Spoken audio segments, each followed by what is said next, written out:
This is the Your BIPOC Writing Coach podcast, and I'm your BIPOC writing coach, Lori L. Tharps.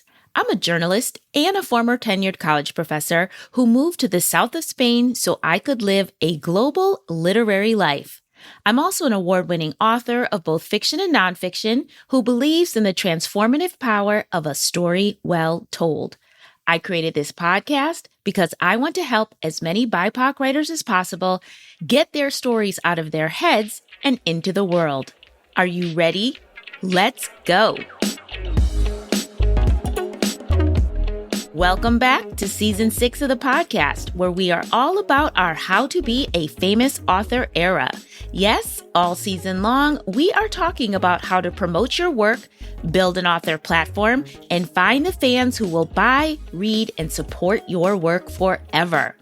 On today's episode, I'm going to be giving you a short pep talk about the importance of community when it comes to stepping into your famous author era. Now, I know we've already talked about growing a community of adoring fans, but this time I'm talking about why you need a community of fellow authors to help you thrive and stay committed to your famous author era. Think of this community as your behind-the-scenes secret for literary stardom. Are you ready to hear about it? All right, let's get into it. Hello, wordsmiths, storytellers, and scribes. If you're new here, you are in the right place. Please make yourself comfortable, and I hope you enjoy the show. If you're a regular, welcome back, and I want you to enjoy the show too. Honestly, I want everybody listening to enjoy the show, and I hope that everybody listening has a writing life that is going well. And if it's not, I hope that listening to this podcast helps you feel better and more inspired to keep writing.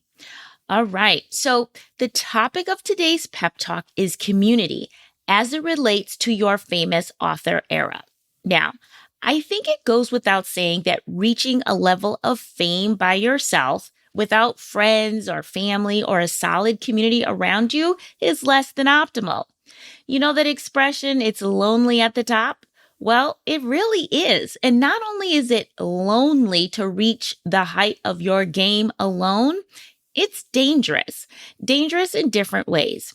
Now, I want you to think about some cautionary tales of people who, quote unquote, made it, but because they didn't have a solid community around them, they came to tragic endings. And I'm thinking about celebrities, yes, but I mean, different types of celebrities. I'm thinking Whitney Houston, Marilyn Monroe, Zora Neale Hurston. These are stark examples. And yes, these people were wildly famous, but they all died in less than favorable circumstances.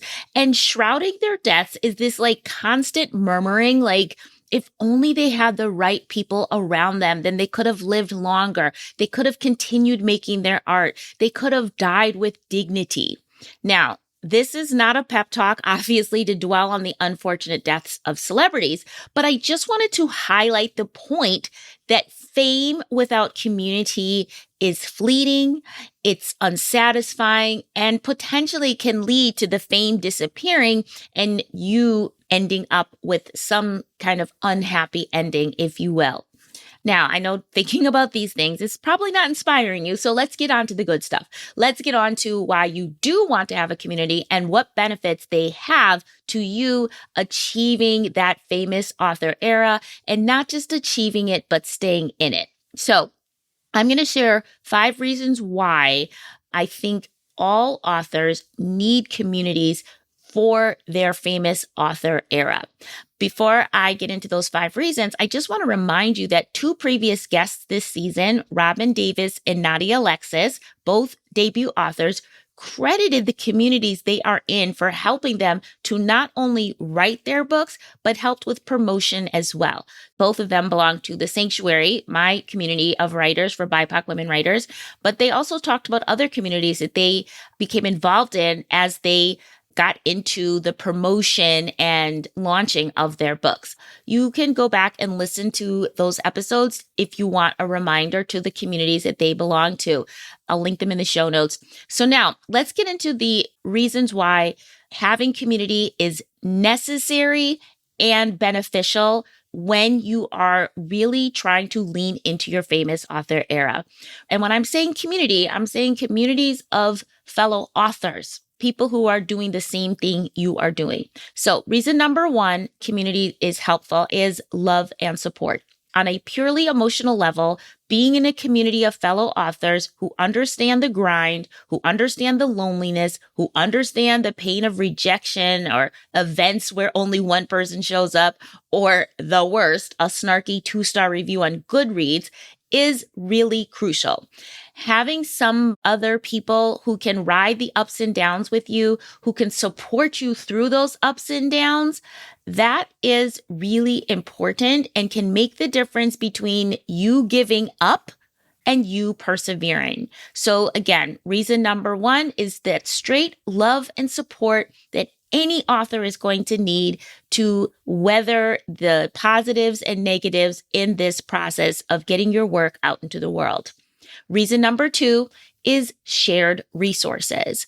Everybody knows that few people actually see material gains by being an author. Really, hopefully that's not what you're hoping for. And even if you do, it's usually on the back end of all of the work you've already done. You have to write the book. You have to promote the book before you see the fruits of your labor. But book promotion can be costly. Again, listen to some of the previous episodes where you hear how much actually you have to spend to get your book out into the world. That's why being in community with fellow authors can be a boon to your bottom line when you share resources. From splitting the cost of a publicist, yes, that's possible, or marketing materials, to finding out about events or opportunities that you otherwise wouldn't have heard of, maybe because they're in other parts of the country where you don't live, but members of your community do, to learning about a random BIPOC-owned bookstore that hosts amazing book events that, again, you might not have heard of. Resources multiply when you have multiple people bringing their resources and knowledge to the table. This is really important and again can be the difference between having a really successful book promotion, a successful launch, successful events when you can share resources. Reason number three, collabs, baby. Yes, this kind of goes along with resources, but more specifically, if you are in a community of fellow authors, then you already have a place to start looking for collaboration opportunities. Collaboration is one of the best ways to amplify your messaging, get in front of new audiences for your book and your writing.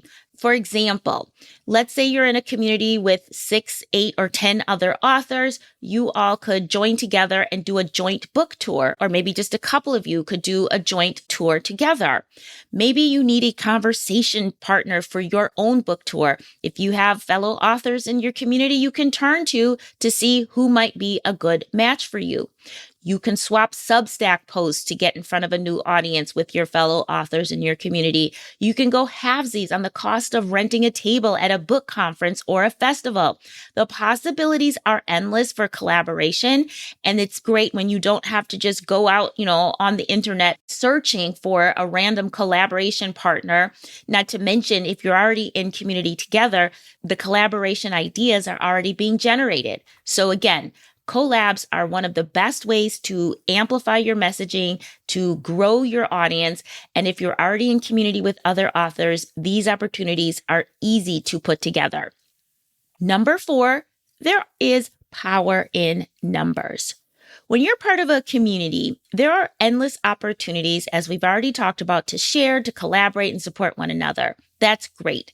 But there's also lots of knowledge being shared that when taken all together becomes a real source of information.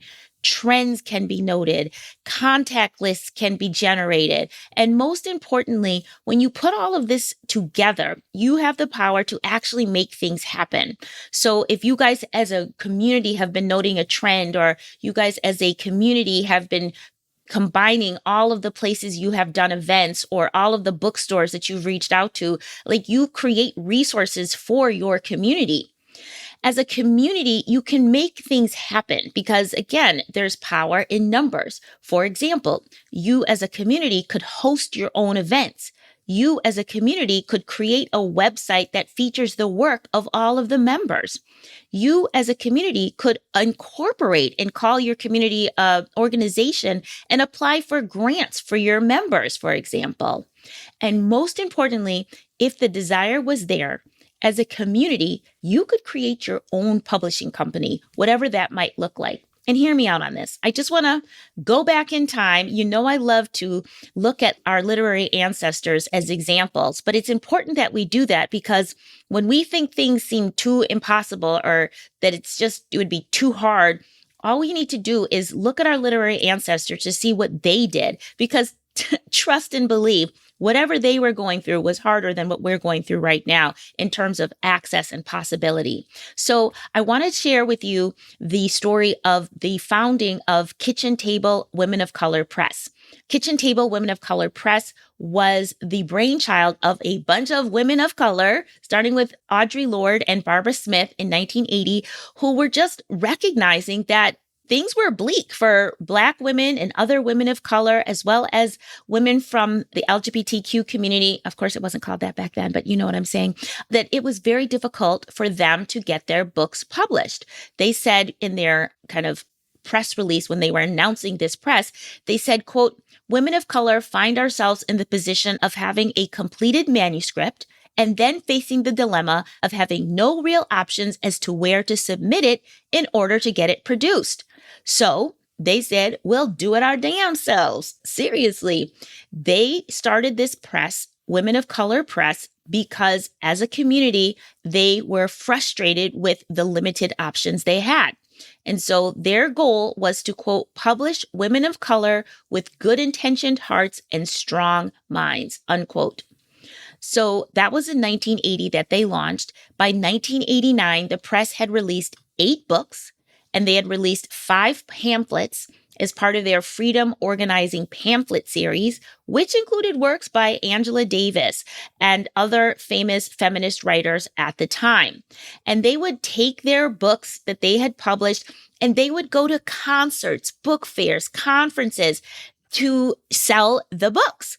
And they were very intentional about being the publisher for Asian American writers, Latina writers, Black writers, queer writers. And they made a serious impact on the publishing industry, showing the publishing industry that people of color, women, queer people wanted these books, would pay for these books. And they made a massive impact on publishing and the culture at large. But best of all, they created a way for their community members, their fellow writers of color, to get their work into the world. And that's the power of community. That's what I'm talking about. There's power in numbers. One person who's like, man, I wish I could, publish my own book or create a press so that I could help all of these other people in my community get their work in the world. I mean, it is possible to be a one-man band, but a community of like-minded people with similar goals, not only do you get the job done faster and easier for everybody, but the scale at which it can be done can make something of that nature be truly revolutionary and, more importantly, sustainable. The only reason Kitchen Table Press did not continue was because of the untimely and unfortunate death of Audre Lorde. All right, so let's review. For your famous author era, community is good for love and support, shared resources, collaborations, and the opportunity to do big revolutionary things because there is power in numbers. So then you have to ask yourself, great, you've convinced me, Lori. I definitely want to make sure that I have a community to help me lean into my famous author era. But where am I supposed to find this community? I'm glad you asked. So you can try the usual suspects, right? Facebook groups, writers organizations. Try searching hashtags. Literally just look for hashtags for writers community, Black women writers community, Latina women's writers communities. Try searching those types of hashtags on Instagram and Threads. Right now, Threads is really good for connecting people. So you very well might find such a group. You can also try on Substack. Again, looking for a group of authors or fellow writers who are at the point of promotion and publicity specifically. You could also create your own community. You can check with your publisher and see what other books are coming out at the same time as yours and try to connect that way. Or you could look at NetGalley or follow certain book influencers who always do those most anticipated reads coming up in the next few months or the next quarter or season, and just kind of looking, well, maybe I could connect with those people because we all have books coming out at around the same time. That can be super useful. If you remember, Robin Davis said she was in a community of fellow authors who all had 2025 debuts. So you can find connection in different ways. It could be that everybody's got a book coming out at the same time, or it could be that you all write in the same genre. But there's no reason why you can't put together your own community. Now, I would be remiss if I didn't mention that I put together my own community for authors for this exact reason. And that community is called The Sanctuary. The Sanctuary is a community for BIPOC women writers specifically who take their writing seriously. Now, not all of the members in The Sanctuary are published authors, but most of them are working towards publication, and many of them are published already. So inside The Sanctuary, the reason I wanted to create this particular community is because I know that people who consider themselves writers, who are in it to not just write one book, but who see themselves writing multiple books, that they need community to do that for all of the reasons I mentioned above. And we are really intentional about supporting writers through all aspects of their writing life cycle. So we provide resources and instruction for not only the writing and then getting your books published, but also for promotion, right? For publicity and promotion, because you need that support for all parts of the writing life cycle. So we are a global community with over 100 members and growing. So the opportunity for collaboration, for creation, and revolutionary things is pretty high. And I mean, yes, I founded this community, but I can't take credit for how incredible the members are. I seriously think we are the most supportive group of writers on the internet. We are online first, but we actually meet in person sometimes as well. Anyway, the doors for The Sanctuary are opening at the end of November 2025. So if The Sanctuary sounds like the type of community you want to join, and we will help you lean into your famous author era, make sure you are on the Tell Me More Sanctuary mailing list, because if you do want to apply, you have to be on the mailing list to get the application. But how would you know if The Sanctuary, is your perfect community? Or maybe there's another community that you have heard of. I do want you to make sure that you don't just join any community. You do need to do your due diligence to see. And the way you do that, I'm going to give you some ideas.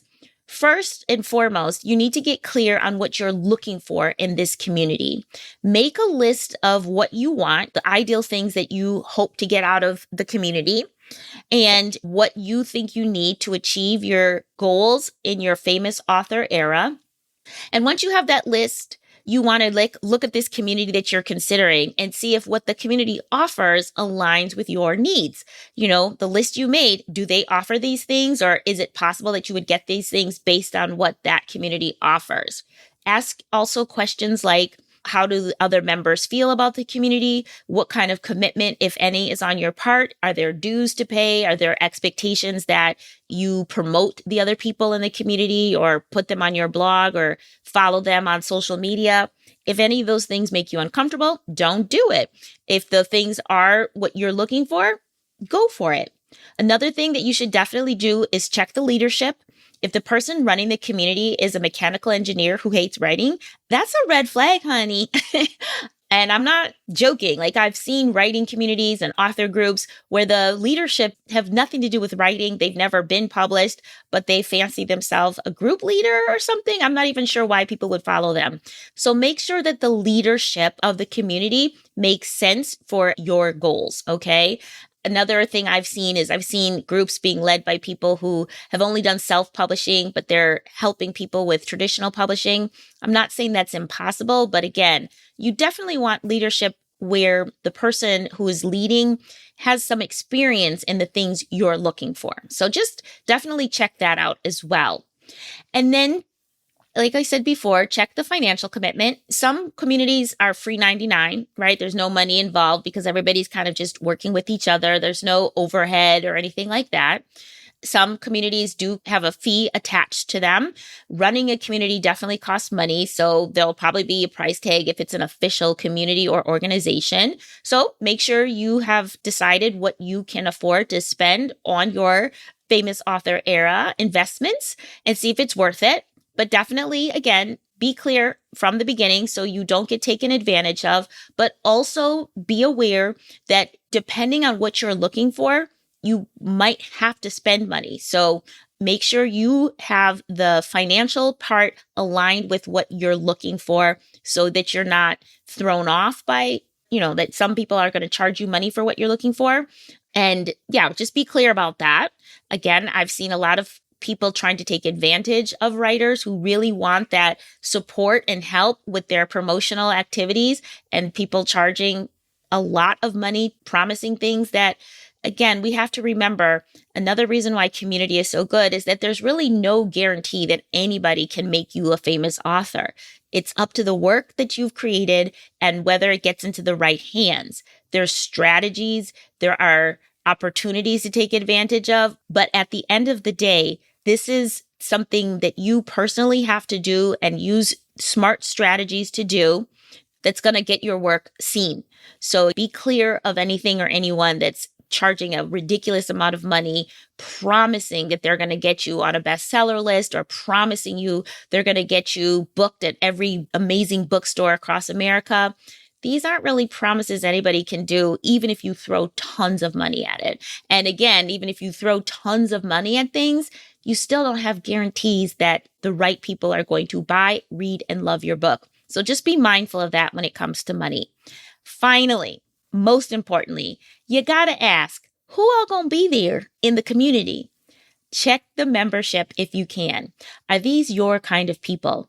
Are these writers and authors, the type of writers and authors that you would want to be in community with, that you'd want to collaborate with, that makes sense for you to be having events with?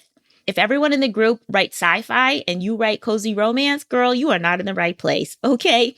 Even if it seems like perfect enough every other way, remember why community works. If you're not vibing with the people in there, if the work that they're doing doesn't connect with your work in any way, shape, or form, you're probably not going to get the benefits that we just talked about from that community. So make sure you find out who all going to be there, find out who's in that community, and find the community that, again, aligns with your work, your values, and what you hope to do in your famous author era. All right. So we have covered why community is important, why you should have one if you really want to enjoy and prosper in your famous author era. We don't want to see you reaching the top all alone. We've talked about where to find an author community and how to determine if it's the right one for you. So I hope I have convinced you throughout this episode that you need to put finding an author community on your to-do list.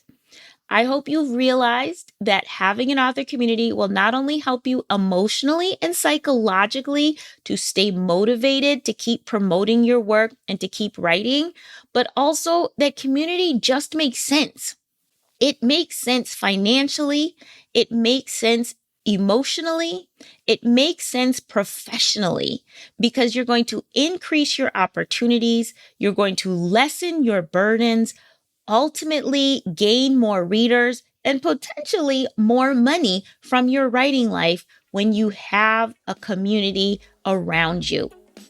All right, that's the pep talk.